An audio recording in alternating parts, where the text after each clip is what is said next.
Hi hello ನಮಸ್ಕಾರ ರೀ ಎಲ್ಲರಿಗೂ. ಇವತ್ತು ಪಾಕ ಇಲ್ಲದೆ ಸುಲಭವಾಗಿ ರವೆ ಉಂಡೆ ಹೆಂಗೆ ಮಾಡೋದು ಅಂತ ತೋರಿಸ್ಕೊಡಕತ್ತೇನೆ. ಪಾಕ ಮಾಡೋಕ್ಕೆ ಬರೋದಿಲ್ಲ ಅಂತಲೇ ಎಷ್ಟೋ ಜನ ಉಂಡೆ ಮಾಡೋದ ಬಿಟ್ಬಿಟ್ಟಿರ್ತಾರೋ. ಸೊ ಇವತ್ತು ಪಾಕ ಇಲ್ದನ ಸರಳವಾಗಿ ರವೆ ಉಂಡಿನ ಅಗದಿ ರುಚಿಯಾಗಿ ಹೆಂಗೆ ಮಾಡೋದು ಅಂತ ನೋಡೋಣ ಬರ್ರಿ. ಮೊದಲೇದಾಗಿ ನೋಡಿರಿ, ಒಂದು ಪ್ಯಾನ್ಗೆ ನಾನು ಅರ್ಧ ಕೆ ಅಷ್ಟು ಮೀಡಿಯಮ್ ರವೆ ಅಥವಾ ಉಪ್ಪಿಟ್ಟು ರವೆನ ಸೇರಿಸ್ಕೊಳತ್ತೇನೆ. ನೀವು ಬೇಕು ಅಂದರೆ ಚಿರೋಟಿ ರವೆ ಸೇರಿಸಿನೂ ಮಾಡ್ಬೋದು, ಅದು ಕೂಡ ರುಚಿಯಾಗಿ ಬರ್ತೈತಿ. ಅರ್ಧ ಕೆ ಜಿ ರವೆ ಒಳಗೀಗ ಯಾವ ರೀತಿ ಮಾಡೋದಂತ ನೋಡೋಣ ಬರ್ರಿ. ಇದಕ್ಕೆ ಈಗ ಒಂದು ಅರ್ಧ ಕಪ್ಪಷ್ಟು ತುಪ್ಪದೊಳಗೆ ಹುರಿಯಾಕೆ ಎಷ್ಟು ಬೇಕಲ್ಲ ಅಷ್ಟು ತುಪ್ಪ ಸೇರಿಸ್ಕೊಂಡು ಚೆಂದಾಗೆ ಹುರ್ಕೋಬೇಕು. ಒಂದು ಒಳ್ಳೆ ಘಮ ಬರಬೇಕ್ರಿ, ಅಲ್ಲಿವರೆಗೂ ಹುರ್ಕೋಬೇಕಾಗ್ತೈತೆ ರವೆನ. ಕಲರ್ ಚೇಂಜ್ ಆಗೋದೇನು ಬೇಡ, ನಿಮ್ಗೆ ಗೊತ್ತಾಗ್ತೈತೆ ಆಟೋಮೆಟಿಕಲಿ ಅದು ಘಮ ಬರೋಕ್ಕೆ ಶುರು ಆಗ್ತೈತಿ. ಅಷ್ಟು ಹುರ್ಕೊಂಡ್ರೆ ಸಾಕು. ಅದಾದಮೇಲೆ ಇನ್ನೊಂದು ಚೂರು ತುಪ್ಪ ಸೇರಿಸ್ಕೊಂಡು ನಾನು ಹುರ್ಕೊಳತ್ತೇನೆ. ಅರ್ಧ ಕೆ ಜಿ ರವೆಗೆ ಅರ್ಧ ಬಟ್ಲಷ್ಟು ನಾನು ತುಪ್ಪ ತೊಗೊಂಡೇನೆ. ಚೆಂದಾಗೆ ತಳ ಹಿಡಿದೇ ಇರೋ ಥರ ಹುರ್ಕೋಬೇಕು. ಆದಷ್ಟು ಪ್ಯಾನ್ದು ತಳ ದಪ್ಪ ಇದ್ರೆ ಚಲೋ ರೀ, ಇಲ್ಲಾಂದ್ರೆ ರವೆ ಹೊತ್ತತಿ. ಕೆಲವೊಬ್ಬರು ಈ ಪಾಕ ಮಾಡೋ ತಲೆನೋವು ಬೇಡ ಅಂಥೇಳಿ ಉಂಡೆ ಮಾಡೋದೇ ಬೇಡಪ್ಪ, ಇದು ಸವಾಸ ಬೇಡ ಅಂತಲೂ ಬಿಟ್ಟಿರ್ತಾರೋ. ನೀವು ಈ ವಿಧಾನದೊಳಗೆ ಮಾಡಿದ್ರೆ ಆರಾಮಾಗಿ ಮಾಡ್ಕೋಬೋದು, ಏನೂ ತೊಂದರೆ ಇಲ್ಲ. ಪಾಕ ಮಾಡೋ ಅವಶ್ಯಕತೆ ಇಲ್ಲದೇ ಇರೋದ್ರಿಂದ ಪಟ್ ಅಂತ ಆಗಿಬಿಡ್ತೈತಿ, ಭಾಳ ಟೈಮು ತೊಗೊಳೋದಿಲ್ಲ. ಸೊ ಈಗ ಒಳ್ಳೆ ಘಮ ಬರತೈತೆ ನೋಡಿರಿ, ಇಷ್ಟು ಹುರ್ಕೊಂಡ್ರೆ ಸಾಕು. ಇದಾದಮೇಲೆ ಅರ್ಧ ಕೆ ಜಿ ರವೆಗೆ ನಾನು 1/4 ಕೆ ಜಿ ಅಥವಾ 1/2 ಕಿಲೋದಷ್ಟು ರವೆ ಸೇರಿಸ್ಕೊಳತ್ತೇನೆ. ಹಂಗೆ ತುರ್ಕೊಂಡಿರುವಂತಹ ಅರ್ಧ ಬಟ್ಲು ಒಣ ಕೊಬ್ಬರಿ ಈಗ ಒಂದು ರೌಂಡ್ ಚೆಂದಾಗೆ ಮಿಕ್ಸ್ ಮಾಡ್ಕೋಬೇಕು ಸಣ್ಣ ಉರಿ ಒಳಗೆ. ರವೆ ಮತ್ತು ಕೊಬ್ಬರಿ ಚೆಂದಾಗೆ ಮಿಕ್ಸ್ ಆಗಬೇಕ್ರಿ. ಒಂಥರ ರವೆ ಅಂಟು ಬಿಟ್ಟಂಗೆ ಆಗಕ್ಕೆ ಶುರು ಆಗ್ತೈತಿ. ಅಲ್ಲಿವರೆಗೂ 1-2 ನಿಮಿಷ ಹುರ್ಕೊಂಡ್ರೆ ಸಾಕು, ಜಾಸ್ತಿ ಏನು ಬೇಡ. ಒಂದು ರೌಂಡ್ ಮಿಕ್ಸ್ ಮಾಡ್ಕೋಬೇಕಷ್ಟ. ಕೊಬ್ಬರಿ ಮತ್ತು ಸಕ್ಕರೆ ರವೆ ಒಳಗೆ ಮಿಕ್ಸ್ ಆದರೆ ಸಾಕು ನೋಡ್ರಿ. ಈಗ ಇಷ್ಟು ಮಿಕ್ಸ್ ಮಾಡ್ಕೊಂಡ್ರೆ ಸಾಕು. ಈಗ ಡ್ರೈ ಫ್ರೂಟ್ಸ್ ಹುರ್ಕೊಳ್ಳೋನು ಬರ್ರಿ.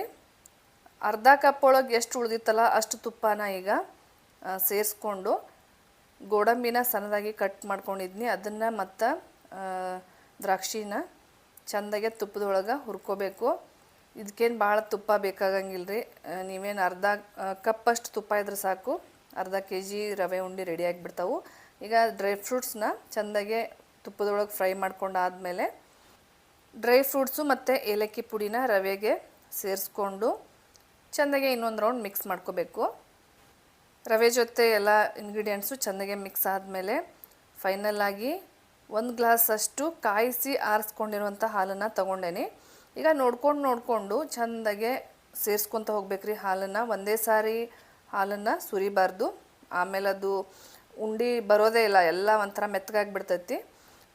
ಹಾಲು ಸೇರಿಸ್ಕೊಂಡಂಗೆ ನಿಮ್ಗೆ ಅದಾಗ ಗೊತ್ತಾಗ್ತಾ ಹೋಗ್ತೈತಿ ನೋಡಿರಿ. ಈ ಥರ ಮಿಕ್ಸ್ ಮಾಡ್ಕೋಬೇಕಾದ್ರೆ ಗೊತ್ತಾಗ್ತೈತಿ ಉದ್ರ ಐತೋ ಏನೋ ಉಂಡೆ ಅದಕ್ಕೆ ಬಂದೈತೋ ಅಂಥೇಳಿ. ನಿಮ್ಗೇನಾದರೂ ಸ್ವಲ್ಪ ಡೌಟ್ ಅನಿಸಿದ್ರೆ ಕೈಯಿಂದ ಹಿಡಿದು ನೋಡ್ಬೋದು ಉಂಡೆ ಶೇಪ್ ಬರತ್ತೈತೋ, ಇನ್ನೊಂಚೂರು ಹಾಲು ಸೇರಿಸ್ಬೇಕು ಅಂಥೇಳಿ. ಈಗ ನೋಡಿರಿ, ನಾನು ಒಂದು ಸಣ್ಣ ಉಂಡೆ ಮಾಡ್ಕೊಳತ್ತೀನಿ. ಉಂಡೆ ಶೇಪ್ ಬರ್ತೈತೋ ಇನ್ನೊಂಚೂರು ಹಾಲು ಸೇರಿಸ್ಬೇಕು ಅಂಥೇಳಿ ನೋಡೋಕೆ ಪರ್ಫೆಕ್ಟಾಗಿ ಉಂಡೆ ಬರತ್ತೈತಿ. ಇನ್ನೇನು ಎಕ್ಸ್ಟ್ರಾ ಹಾಲು ಸೇರಿಸೋ ಅವಶ್ಯಕತೆ ಇಲ್ಲ. ಸೊ ಫೈನಲಾಗಿ ನೋಡಿರಿ ಉಂಡೆ ಶೇಪ್ ಎಷ್ಟು ಚಂದ ಬರತ್ತವು. ಬಿಸಿ ಬಿಸಿ ಇರುವಾಗಲೇ ಉಂಡೆ ಮಾಡ್ಕೊಂಬಿಡ್ಬೇಕು. ತಣ್ಣಗಾದ್ಮೇಲೆ ಮತ್ತು ರವೆ ಎಲ್ಲ ಒಂಥರ ಉದ್ರ ಆಗಕ್ಕೆ ಶುರು ಆಗ್ತೈತಿ. ನಿಮಗೆ ಯಾವ ಅಳತಿ ಬೇಕಲ್ಲ ಅಷ್ಟು ಸೈಜ್ ನೋಡಿಕೊಂಡು ಉಂಡಿನ ಮಾಡ್ಕೋಬೋದು. ನೋಡಿರಿ ಎಷ್ಟು ಚಂದ ಬರತ್ತವು. ಪಟ ಅಂತ ಮಾಡ್ಕೊಂಬಿಡ್ಬೋದು, ಏನೂ ತೊಂದರೆ ಇಲ್ಲ. ಹೆಚ್ಚಾಗಿ ಒಬ್ಬೊಬ್ಬರೇ ಮಾಡುವಾಗ ಒಂದು ಅರ್ಧ ಕೆ ಜಿ ರವೆ ಯೂಸ್ ಮಾಡ್ಕೊಂಡು ಮಾಡೋದು ಒಳ್ಳೆಯದು. 1 ಕೆ ಜಿ ಅಂದ್ರೆ ಭಾಳ ಅನಿಸ್ತೈತಿ. ಪಾಕ ಮಾಡೋಕ್ಕೆ ಬರೋದೇ ಇಲ್ಲ ಅನ್ನೋರು ಈ ಮೆಥಡ್ನ ನೀವು ಆರಾಮಾಗಿ ಫಾಲೋ ಮಾಡ್ಬೋದು, ಯಾವ ಟೆನ್ಷನ್ ಇರೋದಿಲ್ಲ. ದಿಢೀರಂತ ಆಗಿಬಿಡ್ತಾವೆ. ಒಂದು ಅರ್ಧ ಗಂಟೆ ಒಳಗೆ ಮಾಡ್ಕೋಬೋದು ನೋಡಿರಿ ರವೆ ಉಂಡಿನ. ಒಣ ಕೊಬ್ಬರಿ ಬದಲು ನೀವು ಹಸಿ ತೆಂಗಿನಕಾಯಿ ಕೊಬ್ಬರಿನೂ ಕೂಡ ಯೂಸ್ ಮಾಡ್ಬೋದು. ನೋಡಿರಿ ಏನೂ ಕಷ್ಟ ಅನಿಸ್ವಲ್ತು ನಿಜವಾಗ್ಲೂ. ನಾನು ಇದೇ ಮೆಥಡ್ ಒಳಗನ ಭಾಳ ವರ್ಷದಿಂದ ಮಾಡತ್ತೇನೆ. ನಮ್ಮ ಮನೆಯಾಗಂತೂ ಭಾಳ ಇಷ್ಟಪಟ್ಟು ತಿಂತಾರೋ. ಎಲ್ಲ ಉಂಡಿನೂ ರೆಡಿ ಅದು ನೋಡಿರಿ. ನಾನು ಸ್ವಲ್ಪ ದೊಡ್ಡ ಸೈಜ್ ಒಳಗೆ ಮಾಡತ್ತೇನೆ, ನೀವು ಬೇಕು ಅಂದ್ರೆ ಸಣ್ಣ ಸೈಜ್ ಒಳಗೆ ಮಾಡ್ಕೋಬೋದು. ಟೋಟಲಾಗಿ 25 ಉಂಡೆ ಆಗಿದಾವೆ. ಸ್ವಲ್ಪ ಸಣ್ಣ ಸೈಜ್ ಒಳಗೆ ಕಟ್ಟಿದರೆ 30 ಉಂಡೆ ಅಂತೂ ಆಗೇ ಆಗ್ತಾವೆ ನೋಡಿರಿ. ಒಂದು ಉಂಡಿನ ನಾನು ಈಗ ಟೇಸ್ಟ್ ಮಾಡಿ ಹೇಳ್ತೀನಿ ಯಾವ ರೀತಿ ಬಂದತ್ತೆ ಅಂಥೇಳಿ. ನಿಜವಾಗ್ಲೂ ಮಸ್ತ್ ಬಂದವ್ರಿ, ಮೆತ್ತಗಾಗಿದ್ದಾವು, ಏನು ಒಂಥರ ಬಾಯಾಗಿಟ್ರೆ ಕರ್ಗೋಂಗಾಗಿದ್ದಾವೆ ಉಂಡಿ. ಸಕ್ಕರೆ ಸ್ವಲ್ಪ ಕಡಿಮೆ ಹಾಕಿದ್ದೀನಿ, ನೀವು ಬೇಕು ಅಂದ್ರೆ ಇನ್ನೊಂದು ಸ್ವಲ್ಪ ಸಿಹಿಯಾಗಿರಬೇಕು ಅಂದ್ರೆ ಇನ್ನೊಂದು ಸ್ವಲ್ಪ ಸಕ್ಕರೆ ಸೇರಿಸ್ಕೋಬೋದು. ಇವತ್ತಿನ ರೆಸಿಪಿ ನಿಮ್ಮೆಲ್ರಿಗೂ ಇಷ್ಟ ಆಗೈತೆ ಅಂತ ಭಾವಿಸ್ತೇನೆ. ಮತ್ತೆ ಸಿಗೋಣ. ಎಲ್ರಿಗೂ ನಮಸ್ಕಾರ.